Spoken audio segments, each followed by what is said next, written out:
Hi, and welcome to Radio Out There. Barry Eaton with you, and we're heading off in a new direction with this program. For the very first time, you're going to be able to see the person that I'm interviewing. We've experimented a little bit in the last few weeks by putting out a couple of YouTube channel presentations, if you like, but now it's radio with pictures. That's one way of looking at it.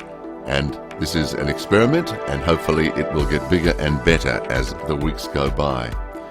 Our guest this week, Jeanne D'Aout, the author of White Lie and her new book, The Eye of Rah. She combines history, time travel, and all sorts of wonderful things in novel form. But there's a very spiritual element to this as well, as you will find out.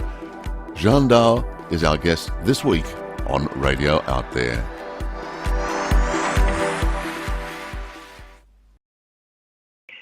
Hi, Annika. How are you? I'm fine. How are you? Yeah, wonderful, wonderful. We've had some fun and games before we started recording this. That's why we're both laughing. Now, you and I haven't caught up for so long, because here I am in Australia and you're in Occitania, a beautiful part of France. The last time we spoke, we were sitting on the walls of Carcassonne, if you remember. That was fantastic. That was such a brilliant setting. Of course, we had the little train coming by. You got a good memory. Which was fun. It was a brilliant time. Yes. It was fantastic, and that was back in 2012. We were both much younger then, of course.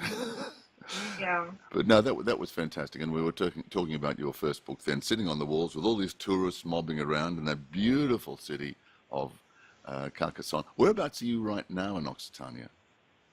I'm actually in Belviane, which is about an hour south of Carcassonne. Okay, fair enough. Because not only are you a wonderful author, but also you run a touring company there, and you're off with visitors, showing them the delights of your part of the world a lot of the time. But so we sort of caught you in between tours, have we? Yes, indeed. We have finished a couple of group tours, lots of individual private tours, because a lot of people hire me to be their private guide in the region. Yeah. Which is, of course, wonderful, because you're so flexible. You can do anything and at any length. And with a group tour, you have the itinerary to keep to. Yeah. And so, but I'm being hired a lot this year, so it's all going well. Oh, that's great. That's fantastic. So lots of tourists in France, and all the recent problems then haven't caused any concern down in your area of the world? Not here. It's in the quiet south. If something happens, it will not even make the press. Well, so. That's fantastic. That's why it's my favorite part of France. It's nice and quiet and tranquil, and everything is added together. You know, you've got your history, you've got your mystery, you've got your nature, you've got your wonderful food and wine. Yeah.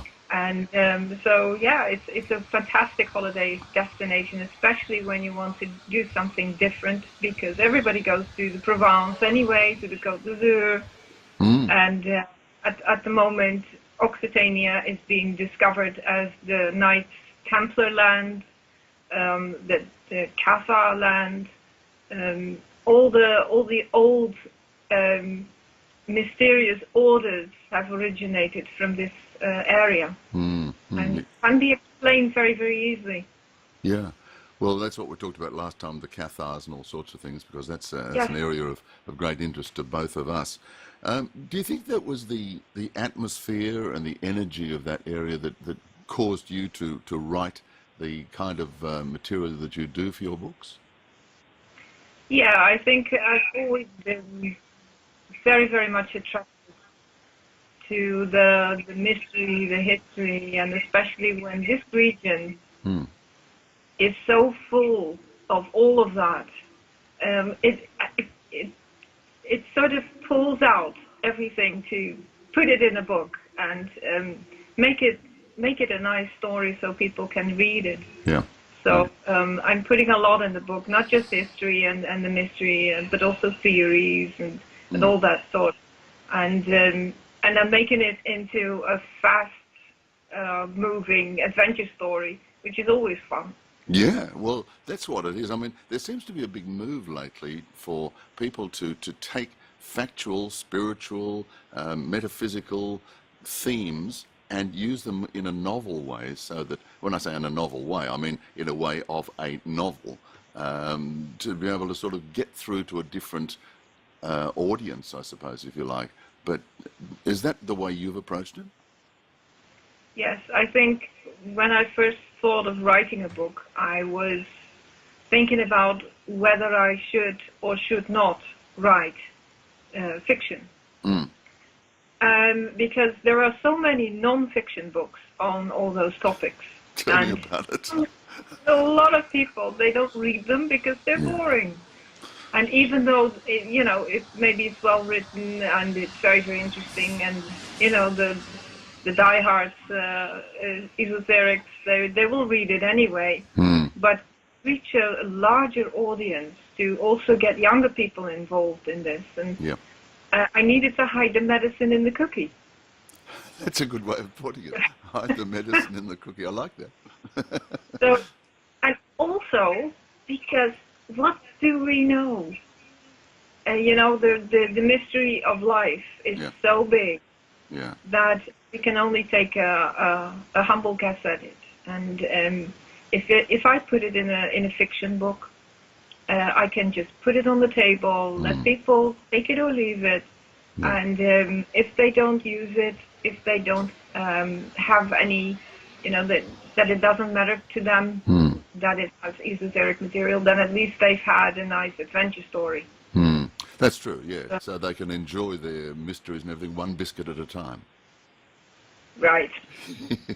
So, now, tell me about your latest book. I haven't had an opportunity to read it yet, but I know it involves one of my very favorite themes of all times, and that is Egyptology, or ancient Egypt. So, you've got a copy of it there, have you? You want to hold it up onto camera so we can have a little look at it? Okay, if you can hold it up just a bit higher. It's called the Eye of Rah. Oh, The yes, Eye of Rah. yes.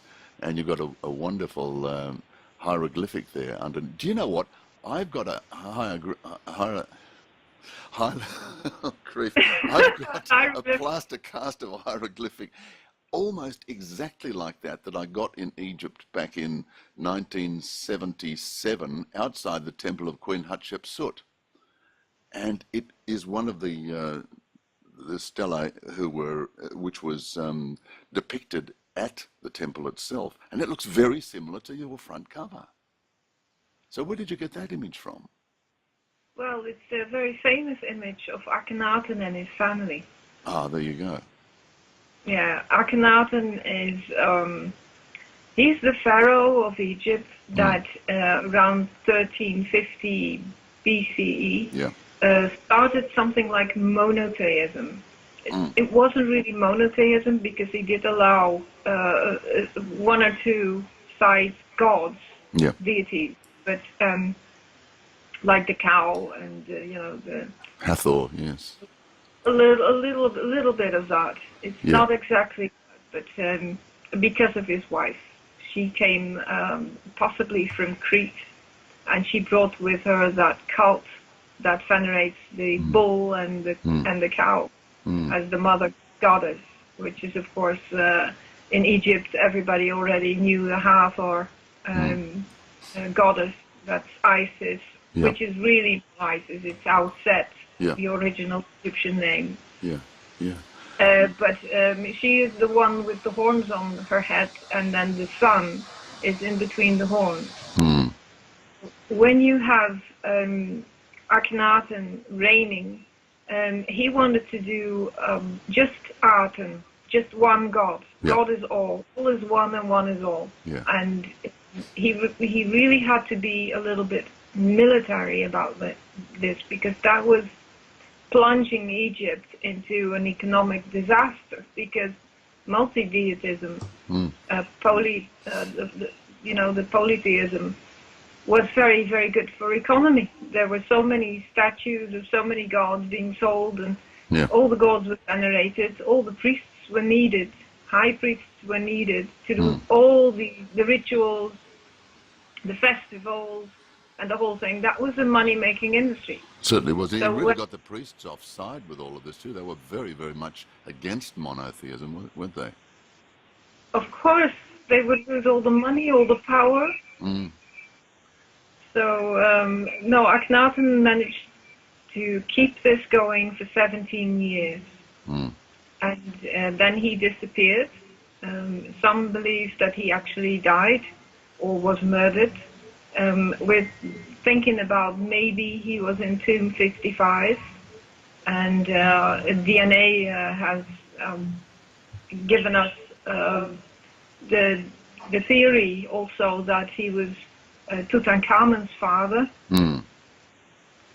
So there is a lot of lost history there. Well, there is, because when he built that wonderful city, Tel El Amarna, he moved the whole capital down there, and that upset a lot of people as well. But then that sort of was very short-lived, and he was really brought down after he was only there for a few years, wasn't he? It was a very colourful time in Egyptian history.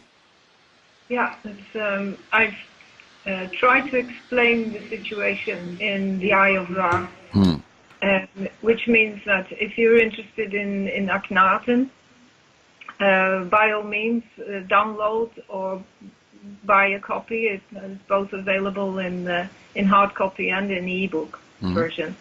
But it has a lot of information on the situation at that time. Political situation, yeah. So we're traveling back in time because I like time travel. And you did that in your first book very well. Yeah, this is the sequel of my first book. Yeah. But it can be read separately. Yeah. Oh, that's good. So I didn't realize that Nefertiti, Akhenaten's wife, was actually from Crete. Now, I did not know that. I've been studying Egyptian history for a long time. It's one of the theories. Oh, it's only a theory. It's not been proven. No, there's a lot of there are a lot of theories out there. Yeah, of course. And I don't think people can really put their fingers on the truth because it's so long ago and lots of information has been lost. Yeah. Because literally Akhenaten and Nefertiti have been hacked out of all the temples and they had to disappear. So there's hardly anything left. Yeah. Yeah. And that was the same with Queen Hatshepsut. There was only one image, I think, left of her too. They were very good at getting rid of people they didn't like after they'd passed on, hadn't they? It's the history is always written, literally in Egypt. History is written by the winners of the battle. And of course, Hatshepsut was a woman, and she really appeared as a pharaoh, and that was not done. You know. No, that's right. Pharaohs had to be men. Yeah. There were sons of God, sons of Ra, and in Amen, Amen-Ra. Yeah. In Akhenaten's time, it would be Aten-Ra. But to wrap everything up in a nutshell, everything that's happened in the past that is not good for power and money, it had to go. Same today, isn't it? Which is very sad. So, how is your story, The Eye of Rah? Okay, it's set at the time of Akhenaten, but you've picked up a narrative around there and created some of the characters of your own, or how have you done it? Well, that's the tricky part. I had the book in my head. I've found lots of research that I had already done many, many years ago, and I was going to throw everything away. When I found all that, it was like 1,000 pages of research material, and I started to reread all that. And then, of course, naturally, the book formed in my head, and now I had to put it into a story. Of course. How can you put material like that into a story? Well, I always wanted to write a sequel because I had so many questions from so many people, from White Lie, the quest for the Forbidden Relic, what happened to Danielle? What happened to the baby? And what happened Mm. to this and that? I'm like, okay, so I need to write a sequel anyway. Mm. So I decided to just go for it and just start writing, write the first sentence of the first chapter. Mm. And the book came out like a second baby, very smoothly. I didn't really need to think. I didn't know how it would end until maybe 2 chapters before that. Mm. When I found out, when I discovered how it would end, it came to me like in a dream. And I was like, wow, it's as if the book wrote itself and I was just a hand. Yeah. And it happened with White Lie, The Quest for the Forbidden Relic. But in The Eye of Rah really was, if I read it now, it's like, did I write that Did I book? write that? Yeah, yeah. Yeah, we talked I about that, don't, I think, with your first book when I was in Carcassonne that time. And the whole, I mean, certain writers through history have virtually channeled works. Robert Louis Stevenson was a famous writer who went to bed every night and dreamed the next chapter, then got up and wrote it. So, and I know I've done the same thing with a couple of my books, that a lot of the stuff just sort of comes through. You find that spirit's working through you or whatever, and things are happening, as you say, and you read back afterwards, you think, wow, where did that come from? So do you believe that you connected in some way with a spiritual entity or a guide, or how do you explain I can't. it? Oh, okay, right. It's very difficult. I'm a very humble person. So I always think, why me? Why would it go through me? But of course, we're with so many people across the globe who are, well, I wouldn't really call it channeling. I would call it being very, very online In tune, maybe, with yeah. the higher, yeah. Yeah, yeah. Look, And I know I exactly like, what you mean. I think channeling is way overdone in its concept at many times, that, channeling is more associated with bringing spirits through or whatever. But yes, I think that sometimes we get a download, sometimes the information is there. It comes from the world of spirit, it comes from wherever. So why not trust and just let it happen, I reckon. yeah, I think the moment that I started to just write, Mm. I opened up Yeah. some kind of a portal. And all I had to do is mix the brains with, trying to get it on paper, Mm. and mix that with being spiritually open to whatever comes to me, and Yeah. being inspired, literally, to write what I wanted to write. And it just came out. And I have the same thing with my guided tours. I never prepare for a guided tour, ever. Mm. I just do it. And it depends on the people who are there, what I'm going to say. Yeah. And it just comes. Well, that's good. And the basis is, of course, the history and the facts and the whole thing about the whole place here. But Yeah. So many seekers are coming over, so many spiritual people are coming over on a path, Mm. and they want to know a little bit more. And I usually sidetrack to the Hermetic teachings, to having debates about religious factors here in the first century and later, Mm. because of the religious concept in Europe. You have all the things happening.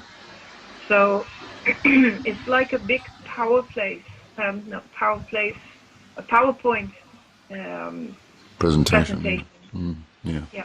Yeah. I don't need pictures. I just go to the places, Just and go for that's it. my PowerPoint presentation. And to try and do that in a book, as writing in a book, it's different, but it comes the same way. I just do it. I don't prepare for it. I just do it, and it will come. Yeah, look, I'm doing my talks like that lately too. I just stand up, and I was told by Spirit 12 months ago to just stand up and talk and forget all that, and I do, and I talk from the heart now, because that's where the soul connects. So when you're talking from your heart, you're really talking with the help of the spiritual energy, the spiritual help. So that's fantastic. Let's take a little look at some of the other historical areas, because there are a couple of things a couple of points that you raised that I think it's worthwhile having a little chat about in our interview. We talk about Akhenaten, and I also read somewhere that there's a belief that Akhenaten and Moses were the same character. Have you heard that one? Yeah, Same person? there is a special theory. Mm, One that Akhenaten was Moses. mm, The other one is that Akhenaten would have been a role model for the story of Moses. That Moses is just a story. mm. Another theory is that Moses was coming from the same people, coming Yep. from the same principle of monotheism, and that he took whatever he was learning under Akhenaten back to the north, Mm, back to Israel, and that all the Hebrew people who had already been in Egypt for a long time, remember Abraham and and Joseph of Egypt, and there were so many people from the Abraham line mm. that were already in Egypt, and maybe not all as slaves. I think a lot of people were living there, As free citizens, yeah. normal lives, and Mm, some people were really highly have a high rank, if mm. you like. Yeah, yeah. So it's just that when the time of Akhenaten was there, they probably were rejoicing, like, yay, we're all going to monotheism, like we are used to, Mm, because all the Hebrews, they were already into that. yeah. So when Akhenaten died, maybe they fled, and there was someone called Moses leading them to the north.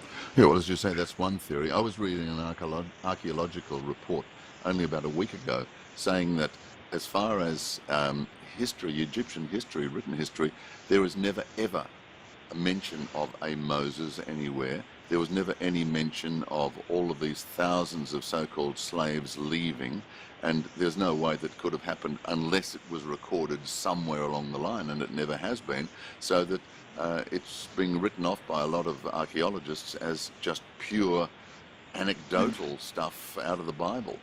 Have you heard that theory as well? Or not? It's not a theory. It's an archaeologist saying this is the way it was. Yeah, that's science. People who are throwing out the baby with the bathwater. So they don't find evidence, so it never happened. Yeah, but Um, if there's no evidence of Moses in any history there, how do we actually prove, or anything apart from the sort of a spiritual feeling, how do we prove that Moses was a real character and not and not as part of the story that's written up in Exodus, for instance? I think it is. This is my personal theory, so I cannot say it is like that. It's my theory. Sure. My theory is that Moses was Tutmosis, and that Tutmosis actually tried to flee with some people. Hmm. That Tutmosis was Akhenaten, and that Hmm. it was Akhenaten who tried to get away from everybody who wanted to murder him. Hmm. That he made it to the border, maybe, and that the rest were able to flee, and that he wasn't able to flee, and that is the story of Moses not being allowed into the Holy Land, into the Promised Land. Yeah. And I think because the story is more than 3,000 years old, it got changed a bit here and there, and maybe 50 people who fled turned into 50,000. Exactly. It's the 40 years in the desert may have been just 40 days or whatever. Exactly. A story can be told and told and told and told and changed and dramatized. Hmm. So maybe it is true, but it's a different version. There's a different way that it developed into a gigantic legend and a gigantic story of Moses. That something had to have happened. I don't believe nothing happened. If you think of Akhenaten, if you think of monotheism, if you think of the struggle he had with the country, with the high priest, Yeah. Um, Around his time, you had the people believing in one God. And after his time, everybody went back to the polytheism. So I think Akhenaten is a fair candidate for having been the source material for the Moses For Moses. story. Yeah, that's interesting. That's very interesting. Might be, yeah. But I think you're spot on when you're saying 50 slaves could have been turned into 50,000, because if something like, the tens of thousands of slaves of Hebrew origin were fleeing Egypt, there would be some written evidence about that somewhere. But 50? Who's going to worry about 50? Let them go. Let them perish in the desert. So that I think what you've talked about there is so spot on. So what have you done? You've dramatized this whole side, this whole story in your book, The Eye of Rah. Is it just set in the time of Akhenaten and all of this, or can you give us a little bit more of a clue? Can you give us a spoiler on this one, Annika? Of course I can. Of course I'm following Danielle, and she's very heavily pregnant with her baby. Before you go on, we'd better explain to those people who don't know who Danielle is. Danielle from your first book. Maybe you could just give us a little sketch of who Danielle is and what her circumstances were when the Eye of Rah opens up. Right. Well, in my first book, there were already time travelers going back into the time of Jesus. And Danielle came back pregnant. So that was a very, very, throwing a stick to the beehive, if you like. Because we know who the father was. Yeah, if you know who the father was. But that's just trying to think out of the box. Yeah. I'm trying to have people think out of the box, get rid of the box. Yeah, Let's explore all the things that are possible. Especially when you're interested in knowing a little bit more about the first century. So I really did my homework. But to have a fictional character getting back pregnant and then stopping the book right there is like, what happens to Danielle and the baby? Yes. What's going to happen next? And why did this all happen? What's the deeper story behind it? And that all comes into the book as well. So in the book, I'm not just having a team go to ancient Akhenaten, which of course doesn't really go right at first. It may not have gone right, from the beginning. It's a disastrous mission, bound to go wrong, but still it'll end up visiting Akhenaten's court and get into trouble there, But on the other side, you have the chapters that follow Danielle and her problems of trying to keep away in a safe place from prying eyes and when stuff leaks out. And of course I've got a third red line through the story, which is Otto Rahn. Otto Rahn is of course another character. Tell us about Otto. Was actually based on a historical figure, isn't he? Yes. I sucked him into the present in the first book to help the team find the Ark of the Covenant, the Holy Grail, lots of stuff with a modern team, because Otto Rahn was really the last one that knew a little bit more, that was here when certain very important people were still alive and when some of the very important documents were still available. And we are now just dancing in the dark with the Rennes Chateau Enigma, which is again a different story. But so Otto Rahn was brought in my first book, and I wanted to keep him because he was extremely popular. And I actually had a questionnaire to some of my readers, and I said, which characters would you like me to carry into the second book? And immediately they said Otto Rahn and his friend Arthur. So I did that. And actually I found out a little bit more about Otto, so I was able to put that in the book as well. So he's really coming alive, in the second book, more than in the first book.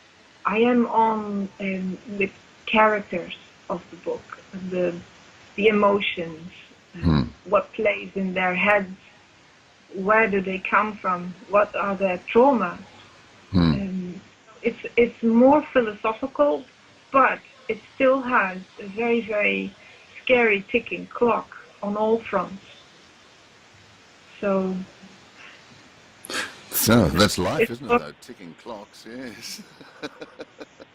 So all of those people who've read the first book want to know what's happened to Danielle. But if somebody hasn't read the first book, you can still pick up the Eye of Rah and sort of appreciate it for what it is. yes.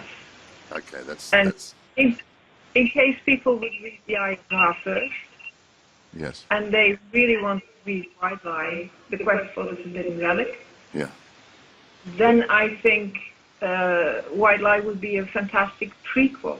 Yes, exactly. Exactly. White Lies are great. Well, White Lie is the book that I read beforehand and thoroughly enjoyed and talked to you about that one before. So is that still available on your website or wherever? Oh yes, it's been completely revised. Oh, has it? Oh, Uh, good. yes, it's been revised, it's been rewritten, it's been re-edited. Because, I'm Dutch, I'm being very bold in writing it directly into English. But So your you English is need, perfect, yeah. when you write it down first time, 5 years, 6 years ago, it was a struggle. And I met myself, I'm not ready for this at all. I'm building a boat and I'm already halfway on the ocean. Oh, well, that happened to Noah as well, so don't... But it's okay. Yeah. It's okay. But it's been rewritten, revised, re-edited, and it has a new cover, and it's been selling really well. Oh, good. Yeah. Excellent. So it's wonderful for people to because it's in the Rennes le Chateau Enigma, the Holy Blood, Holy Grail, Da Vinci Code kind of material, like what really happened here in the south of France, and what's the story about Mary Magdalene coming into France and the whole thing. That's more the first book. It's all about the enigma. Plays out here in Occitania, and while the Eye of Rah, although it starts in Coulior, which is also here in Occitania, and ends in Coulior, the rest is all over Europe. It's on the Channel Islands, it's on Cyprus, it's on a boat on the Mediterranean, it's in Egypt, it's all over the place. And personally, I really like the Egyptian part of the book because it's modern day Egypt and ancient Egypt. And ancient Egypt. Ah, interesting combination. And modern day Egypt, if you were there, you will recognize everything that I'm writing. Yes. Yes. Oh, excellent. Well, I've been to both modern and ancient Egypt, and lived in ancient Egypt in a past life, as many of us have. So I'm looking forward to that one. Now, there were a couple of other things that you mentioned that we were going to have a little chat about. I'll put my glasses on so we can actually see. You referred to the Zadok priesthood. And also, if you can tell us about that, and also Jesus performs a Zadok ritual at the Last Supper. Tell us about that. It's intriguing, isn't it? Yeah. The Eucharist means, it's thank you. It's thanksgiving. Yeah. Eucharist, that's Greek. And it goes back to the time of Melchizedek. Melchizedek, Michael Zadok, it's a very old Abraham period type of priest. He actually had the wine and the bread ritual with Abraham. So that's as far back as it goes. Really, yeah. And then the Zadok priests were a certain bloodline of priests who were able to, sometimes they would be a priest king, sometimes they would just be the high priest. If you go to David, King David, he was crowned king of Israel. Yeah. And who did the ointment? It was the Zadok priest. Ah, did they? If you follow the line of the Zadok priest, you will understand that Zechariah, the high priest in the temple in Jerusalem at the time of the birth of Jesus, that he was a Zadok priest. Okay. And that the whole ritual of wine and bread turning into the body and the blood of the earth goddess, was turned into the blood and the body of Jesus in Christian times. Right. But I doubt that Jesus would have said that. I think that those were words that must have been put in his mouth later by writers. Yeah. Yeah, well, a lot of that was all don't- written, as you know, hundreds of years later, so the New Testament, yeah. I think Jesus did his Zadok ritual, Yeah. with the wine and bread. Interesting. And it's called the Eucharist now in the Christian Church, but it used to be a Thanksgiving that was done in March, at the beginning of the New Year, the New Year celebration, and it was a thank you to nature for supplying everything we need. That was the vernal equinox. Yeah, yeah. So, yeah, have you run this theory by any Catholic priests or anything like that? I'd be interested to know their reaction about the Zadok ritual. I think some of them know. Do you? Oh, okay. Yeah, I think some of them know. I think a lot of the people who are deeper involved in what they are doing, whether they're Catholic or in any other form of Christian faith, if you are interested enough in what you're doing, you will go deeper. I will tell you a little story about this special thing because it will lead you to the Cathars as well. Yep. In the time of Moses, there was a priest called Aaron. Aaron, yes, yes. Aaron Wasn't he Moses' elder brother, though? According to the story, we will never really know for sure. No. But he was the high priest. And he was called Aaron, and he was also the keeper of the Ark of the Covenant. Yeah. He was the high priest over that portable temple that would carry God with the people through the desert to a different destination, which may have been Akhenaten coming to Occitania. I'm just throwing it in, on the table. It's a crowded table at the moment. Yeah, well, it's good to throw things on the table because you never know. You may find in the future evidence to support theories that are thrown on the table. Exactly. Got to start somewhere. Yes. So Aaron was a Zadok priest. And he did a ritual that is now known as the Cathar Consolamentum. It is to console people when they die. Okay. Console people who, obviously not the person who's just died, to console the family and all the other people, you mean? Well, also the people who's dying. Of who are dying, yes, fair enough, okay. Dying. Once you've died, you don't need consolation because you're being looked after, so... Yeah, no, I mean the person who's dying. So okay. if you're dying, or if you are going to die, if you're going into battle, or you're going on a long trip and you might die, Fair enough. This is when the Cathars here in southern France, a Christian group, would do that same ritual that goes all the way back to Akhenaten, and I know this from an evangelist. So there are people who are aware of where it all comes from. That's fascinating, yeah. And Aaron was a Zadok.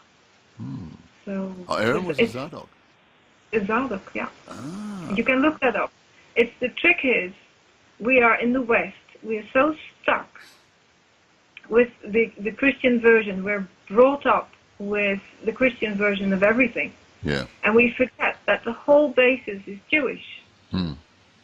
And so if you want to do research into the original Christianity, you will end up studying the Essenes, you will end up studying mystical Jews and Judaism, because that's where Christianity came from. But it also emerged with the with the Council of 325, it emerged from the religion of Mithra as well. So it's a convoluted sort of mess, the whole thing that's emerged, if you start Yeah, looking at it yeah. historically. I always say you have Christianity before Constantine the Great, and you have Christianity after Constantine the Great. Yeah, after the... Constantine the Great, he changed Christian religion to Completely. for his politic gains Well, that's in right. Europe. Because he was actually the head of the Mithrite religion as well. He actually apparently went into that council dressed up as in traditional robes that were anything but Christian. So it's quite a fascinating story around about that time. There were The Council two of major, Nicaea we're talking about, yeah. yeah, there were two major religions in Europe that undermined the Roman deities, and that was Mithraism and Christianity. Yeah. And he thought if he'd marry those two into one religion and then create something solid from there, he could unite Europe, end war, Yeah. and have everybody under one emperor and one religious faith. Yeah. So the thought behind it was, I think, well meant, but the reaction of the slaughter that followed, of everybody who would think differently, that's a little bit, of the side effect that we're still talking about now. Yeah, yeah, sure. And then everything emerged and went its own way after that.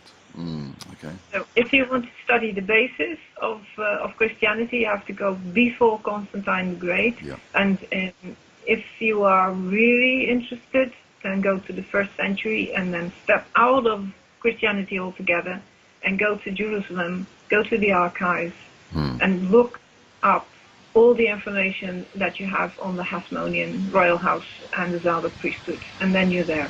Okay, so is this all readily available? I mean, you've done your homework in this, but can other people sort of get into this? I mean, most people are just accustomed these days to getting on the internet or something like that. Have you actually got to go searching into libraries or certain places in Europe, or what? Yeah, I think you would need help with that because some of the material, of course, is not written in English. Ah, of course. Well, written in Latin. It's written either Hebrew, sometimes Coptic, sometimes it's in Aramaic. In the 1st century, the people who would write something down, it would not really be in Hebraic, because that was the language of the priests. So the normal people, the common people, everybody else would speak Aramaic. Yeah. Then in northern Egypt, which is also interesting because a lot of those early Christian groups were actually there first. Yeah. In northern Egypt, you would have the Essenes. Yeah. And several hundred years BCE. Those Essenes are interesting because, and they wrote many things down in Coptic, which is a mix between Greek and Egyptian. Yeah. That is interesting, but you would need help because You certainly would. you would need a translator who would say, well, this is the English translation of that and that Essene scroll. Well, how did you achieve all of this, Annika? I mean, do you read Coptic? Do you read Aramaic? Do you read Ancient Hebrew, or what? I need help. Well, that's not surprising, yeah. No, I would need help. And everything I've done was with help. Yeah. I've always reached out to people who were there, who were actually born there, whose families were born there. Yeah. I don't go to authors who live on the other side of the pond.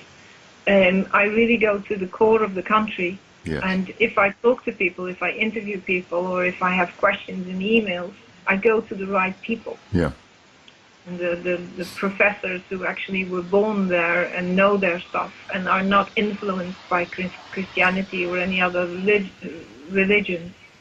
So I've done that for many, many years. I started in teenage time. So. Yeah, well, I think that's was the whole thing, isn't it? Getting away from that religious influence, because that's, you're just really, being stuck in one belief system. You've got to be able to look across the whole spectrum. Yeah, that's incredible. Okay, well, look, it's fascinating, the book that you've written, The Eye of Rah. It's now out and available. And is this going to be the end, or do we have a part 3? Do we have another sequel to the to this one, or what's the story, Annika? Tell us. Go on. I'm actually writing a third book. Oh, why am I not surprised? Yeah, I've always wanted it to be a trilogy. Yeah. Time travel trilogy. Well, why not? I mean, it's the Holy Trinity. Why not make it your Trinity? Well, it's like it needs a deeper exploration into origin of human civilization, because I know it's older than we all think. Yeah. And so with the first book, I went into the New Testament mystery. With The Eye of Rah, I went into an Old Testament mystery. And with the third book, I just want to go way back before to, a sort of Genesis, a sort of a pre-Genesis situation. Yeah. To find out not really the story behind Atlantis, because I think that's just the word that puts people off. I think if we're looking at all civilizations that have gone lost, that we are still finding little bits and pieces. Yeah, yeah. And so I'm diving into the missing link, the prehistoric information. So I'm still on a lot of things. That's why it's taking so long for me to write the third book. I want to do it right, and before I know what I need to know, I cannot put any other word on paper. No, I've written 2 chapters. That's fair enough. 2 chapters. Yeah, 2 chapters are really nice. I'm really excited. Of course, it's the sequel again, so I had to quickly reintroduce, without going into it too long, the characters of the first 2 stories. Sure. And then it takes off on its own, and I'm pretty excited where that will lead. Yeah. And again, I will just, in my free time, I will need to sit down and just start. That's it. It's writing that first sentence, isn't it? That's good. Now, just to finish off, by the way, can people access a website of yours? Yes. I think I better show it. Yeah, well, show it by all means. Yeah, please do. And for our radio listeners, I'll mention what it is. Yeah. Because we're recording this on television and also on radio. Right. I hope it'll be able to be Can't see. seen. Hang on. Where is it? Let me see. Jeanne D'Aout.com at barinkapublishing.com. Okay.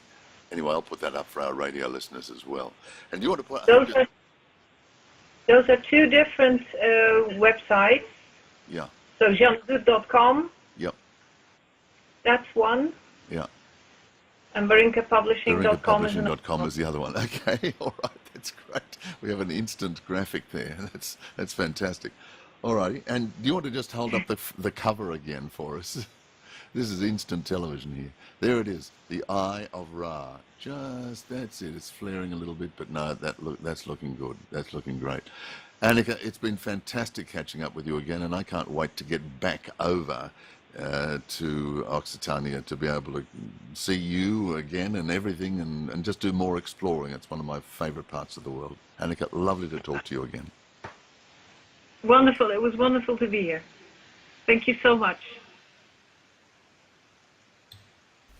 And I hope you enjoyed meeting Jeanne D'Aout. And that's the end of our first experimental video side of Radio Out There. We'll do this from time to time when the right guests come along. In the meantime, Radio Out There continues in its normal format on radiooutthere.com as a radio program. Thanks for your company. Bye now.